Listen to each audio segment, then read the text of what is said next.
তত্ত্বাবধায়ক সরকার ব্যবস্থা বাতিল করে সংবিধানের পঞ্চদশ সংশোধনী কেন অবৈধ ঘোষণা করা হবে না তা জানতে চেয়ে রুল জারি করেছে হাইকোর্ট। বিচারপতি নাইমা হায়দার ও বিচারপতি শশাঙ্ক শেখর রায়ের দ্বৈত বেঞ্চ এই রুল জারি করেন। সংবিধানের পঞ্চদশ সংশোধনী জাতীয় সংসদে পাশ হয় 2011 সালের 30 জুন। এর 3 দিন পর 3 জুলাই রাষ্ট্রপতি অনুমোদন দেন। এই সংশোধনীর মাধ্যমে তত্ত্বাবধায়ক সরকার ব্যবস্থা বাতিল করা হয়।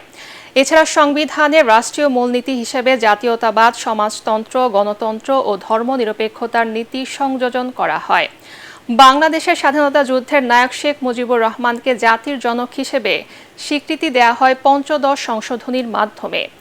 এছাড়া জাতীয় সংসদে মহিলাদের জন্য সংরক্ষিত আসন সংখ্যা 45 থেকে বাড়িয়ে 50 করা হয়। সংবিধানের 7 অনুচ্ছেদের পরে 7-এর ক ও 7-এর খ অনুচ্ছেদ সংযোজন করে সংবিধান বহির্ভূত উপায়ে রাষ্ট্রীয় ক্ষমতা দখলের পথও রুদ্ধ করা হয় এই সংশোধনীর মাধ্যমে।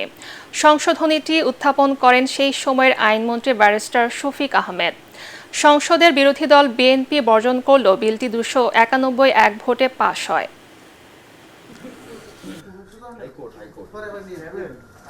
সংবিধানের মৌলিক কাঠামোটা পরিবর্তন করে দিয়েছে।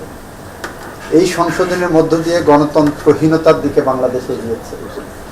এই সংশোধনের মধ্য দিয়েই বাংলাদেশের বিচার ব্যবস্থায় এক ধরনের হস্তক্ষেপের পরিস্থিতি তৈরি হয়েছে সরকারের।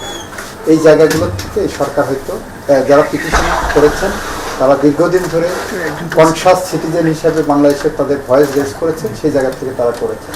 আমরা এটা এক্সামিন করে দেখব।